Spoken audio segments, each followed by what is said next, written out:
Flawless TV shows almost don't exist. Even the greatest shows ever made, like Lost, Game of Thrones, or The Simpsons, have stumbled at one point or another. A bad season, a weak episode, something that didn't quite land. It's almost expected. But every once in a while, a show comes along that breaks that rule completely. No bad episodes, no drop in quality, just pure consistent brilliance from start to finish. And today we are talking about those rare shows, the ones that never missed.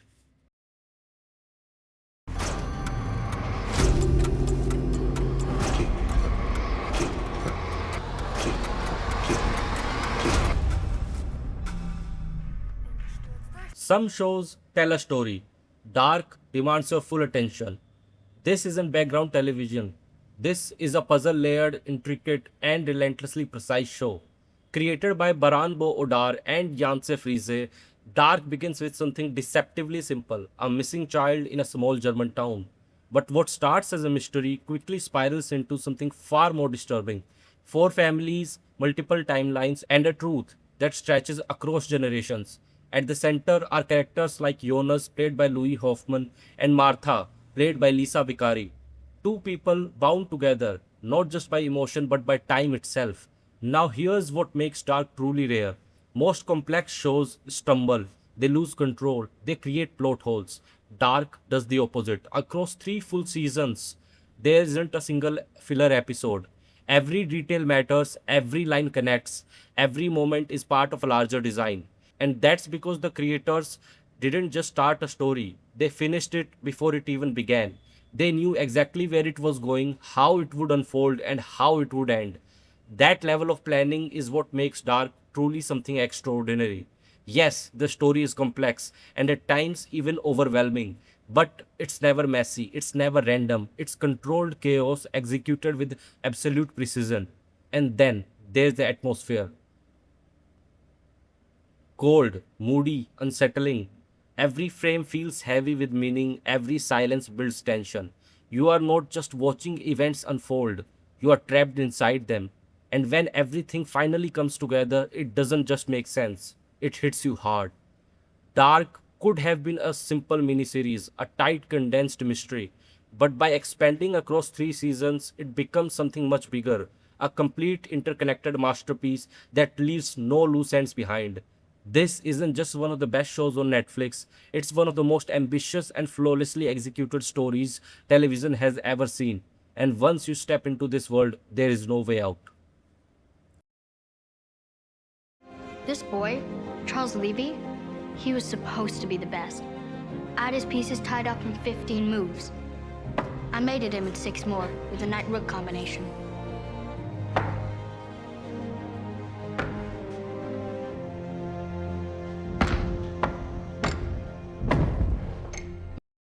On paper, the Queen's Gambit shouldn't have worked. A show about chess, no action, no spectacle, just a girl staring at a board, doesn't exactly sound like must watch television, and yet it became one of the most captivating miniseries ever made. Created by Scott Frank and Alan Scott, the story follows Beth Harmon, played by the always mesmerizing Anya Taylor-Joy, a chess prodigy with a mind built for brilliance and a life shaped by isolation. From the orphanage halls to the global stage, Beth rises through the ranks of the chess world with almost supernatural precision. But beneath the genius, there is something darker, addiction, loneliness, and self destruction. Because the Queen's Gambit isn't really about chess, it's about control and what happens when you start to lose it. Now, here's where the show does something truly remarkable. Every single episode feels essential, no filler, no wasted time. Just a story that moves with perfect rhythm. The pacing is so precise that watching it feels less like a series and more like a 7 hour film. Everything builds toward one clear destination, and when you reach it, it lands perfectly. That's because the creators knew exactly what story they were telling and, more importantly, how to end it. There's no dragging, no unnecessary detours, just a clean, focused narrative that respects your time and rewards your attention. And at the center of it all is Anya Taylor Joy. Her performance isn't just good, it's magnetic. She says more with a glance at a chessboard than most shows do with entire monologues. By the time the final game begins, you are not just watching moves on a board. You are feeling every decision, every risk, every consequence. The Queen's Gambit takes something quiet, something seemingly ordinary, and turns it into something gripping, emotional, and unforgettable. It's proof that you don't need explosions or chaos to tell a great story. Just clarity, precision, and a checkmate ending. Say that to my face. I said, you're a coward and a piss pot. Now what are you gonna do about it? Nothing. I just want you to face me so she could get behind you. Some shows run for years, build massive audiences, and still fade away. Firefly did the opposite. It lasted just one season and became a legend. Created by Joss Whedon, Firefly is set in the year 2517, a future where humanity has spread across space, but life hasn't gotten easier. At the center is Captain Malcolm Reynolds, played by Nathan Fillion, a former soldier on the losing side of a war, now surviving on the edges of civilization. His home, a worn down ship called Serenity. His crew, a group of outcasts, smugglers, and drifters. A found family trying to stay alive in a universe that doesn't care about them. Because that's what Firefly really is. Not just a sci fi show, not just a space adventure. It's a western in space. No shining utopias, no clean perfect future. Just people scraping by, taking any job they can to survive. And that's what makes it special. Every episode feels lived in, dirty, real. You're not watching heroes save the galaxy. You're watching people trying to make it through another day. But here's the incredible part. Even with only 14 episodes, there is almost no wasted time. Every story builds character, every moment deepens the bond between the crew. And that connection, that sense of family is what made audiences fall in love. So when the show was suddenly cancelled, it didn't disappear, it grew. Over time, Firefly became a cult phenomenon with fans refusing to let it die. And now, over 2 decades later, that loyalty might finally be paying off because Firefly is coming back. This time as an animated revival, bringing back much of the original cast and continuing the story fans never got to see. Think about that. A show cancelled before it could even finish airing properly is still powerful enough to return 24 years later.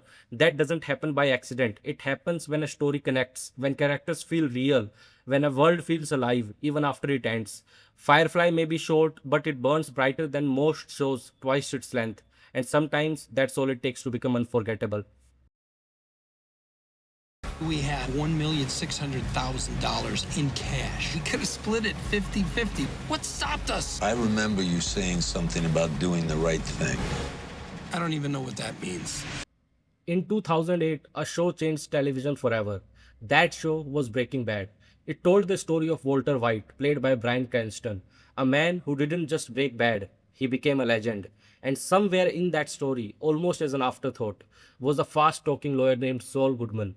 Played by Bob Odenkirk, he was supposed to be comic relief, a side character, a temporary presence. But audiences saw something more, and that side character became the center of something extraordinary: Better Call Saul. Now let's be clear, spin-offs aren't supposed to surpass their originals. They expand worlds, they add context, but they rarely elevate them. Better Call Saul does exactly that. At its core, it's the story of Jimmy McGill, a struggling lawyer chasing legitimacy, slowly transforming into the morally flexible Saul Goodman. But this isn't a sudden change. It's gradual, painful, inevitable. This show doesn't rush. It lingers. Every choice, every mistake, every compromise feels like a step deeper into something you can't come back from. And that's what makes it so powerful. It's not just a crime drama, it's a character study, one of the most precise ever put on screen. The pacing is slow but never empty. Every moment matters, every silence speaks, every small decision feels like a seismic shift. You are not just watching events unfold, you are watching a man rewrite who he is, piece by piece. And by the time you reach the end, you realize something devastating. You knew exactly where this was going and you still couldn't stop it. That's what makes Better Call Saul feel almost Shakespearean. A tragedy built on choices, on flaws, on the quiet, steady collapse of identity. And through it all, Bob Odenkirk delivers a performance that's nothing short of masterful, nuanced, layered, human. He doesn't just play Saul Goodman, he makes you understand Jimmy McGill and maybe even sympathize with him, which is what makes the fall hit even harder. In the end, Better Call Saul isn't just one of the greatest prequels ever made, it's one of the most greatest television dramas of the modern era. A show where nothing is wasted, nothing is rushed, and nothing is accidental. It's storytelling at its most deliberate, its most precise, and at its most devastatingly human. You're CEO of $1 billion company. What are you afraid of? Her whole image is fake. We have to stop her. We haven't seen a single contract. She is lying to you. You're in over your head. You're going to lose everything. Not every true crime story is a mystery. Sometimes you already know what happened. The real question is, how did it happen at all? The Dropout tells one of the most shocking real life stories of the modern era. The rise and collapse of Elizabeth Holmes, a Stanford dropout who became the face of $1 billion biotech company, Theranos, a company that promised to revolutionize medicine and instead became one of the biggest frauds in Silicon Valley history. Created by Elizabeth Merriweather and based on the hit podcast of the same name, The Dropout doesn't just retell the story, it dissects it. At the center is Amanda Seyfried as Elizabeth Holmes. And this isn't just a performance, it's a transformation. The voice, the mannerisms, the unsettling calm. She doesn't just play Holmes as a simple villain. She plays her as something far more dangerous, someone you almost understand, because that's where the show becomes truly fascinating. It finds those small human moments, the ambition, the pressure, the need to prove something, and for a second you feel empathy, and then it takes it away, replaced by something colder, greed, delusion, control. That push and pull is what makes The Dropout so compelling. It's not just about the fraud, it's about belief, how an entire industry, investors, media, Silicon Valley elites, chose to believe in a story instead of questioning it. And that's where the show quietly turns into something more, a critique, a satire, a reflection of a culture obsessed with disruption, even when it doesn't make sense. Across its 8 episodes, there is no filler. Every moment builds the illusion and then slowly tears it apart. By the end, you are not just shocked by what happened, you are unsettled by how easily it could happen again. The Dropout is more than a true crime drama, it's a character study, a corporate satire, and a cautionary tale wrapped into one. And it might just be one of the most timely and masterfully executed miniseries of its kind. Because sometimes the scariest stories aren't fiction, they are the ones that actually happened.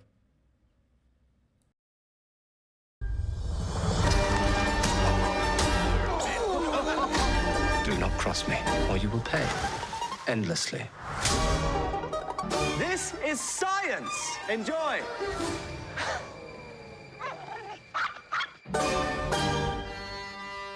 Historical dramas usually promise one thing: accuracy. Real events, real people told with seriousness and weight.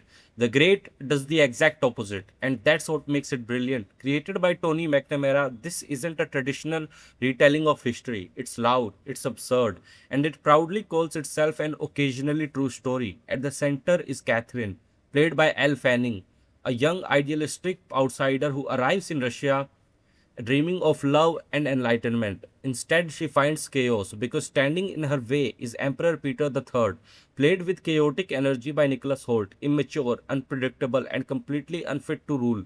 What follows isn't just a rise to power, it's a battle of minds and madness. Now, here's what makes The Great so unique. It doesn't try to teach you history, it entertains you with it. The facts are bent, the timeline is loose, and the tone completely unhinged in the best way possible. Sharp, witty dialogue fires at you constantly. Every conversation feels like a duel. It's satire, it's comedy, it's drama, all colliding at once, and somehow it works perfectly. Because beneath the humor and chaos, there is a real story taking shape. Catherine's transformation. From a hopeful dreamer to a calculating, powerful ruler, a woman determined to modernize a broken system, even if it means destroying everything in her path. And at the heart of it all is her relationship with Peter.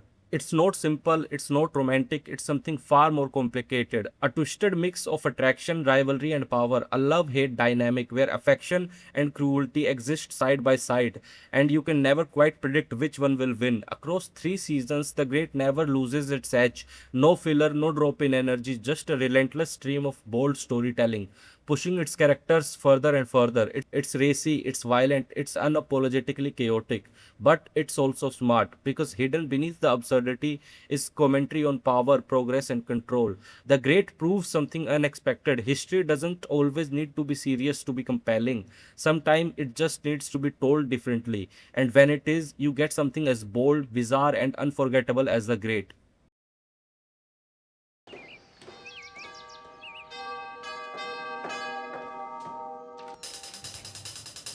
Immigration? Revenue. people here from the government. Baby, it's crazy. People are just like taking our stuff. Leave your finances to me, said son of a bitch. There's a very small amount set aside for you, and one asset the government has allowed you to retain. The kids. The children are dependents, Moira. What happens when you lose everything? Not slowly, not over time, but overnight. That's where Schitt's Creek begins. Created by the father-son duo of Eugene and Dan Levy, the show flips a classic idea on its head. A wealthy family is stripped of their fortune, forced to rebuild their lives from scratch. Their only remaining asset, a small forgotten town they once bought as a joke. And now it's their only home. At the center are the Roses, Johnny, played by Eugene Levy, trying to hold on to dignity in a life that's falling apart. David, played by Dan Levy, sharp, dramatic, and completely out of his element. Alexis, portrayed by Annie Murphy, a former socialite navigating a world that doesn't revolve around her anymore. And then there's Moira Rose, played by the late great Catherine O'Hara, and honestly, she doesn't just steal scenes, she redefines them.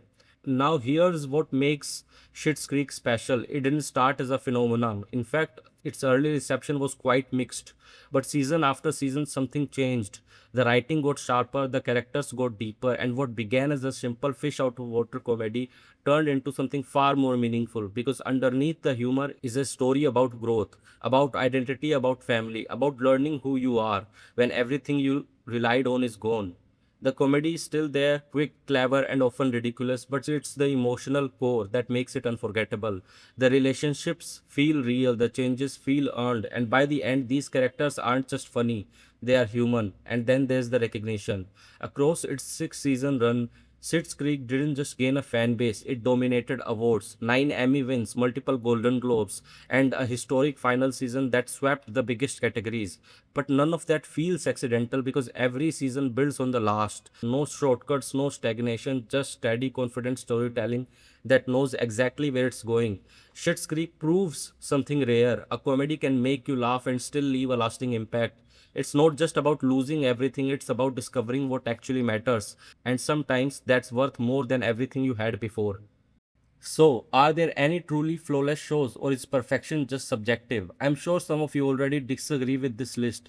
So tell me, what shows would you add here? Drop it in the comments, I'm curious. And if you found your next watch, you already know what to do. I will see you in the next one.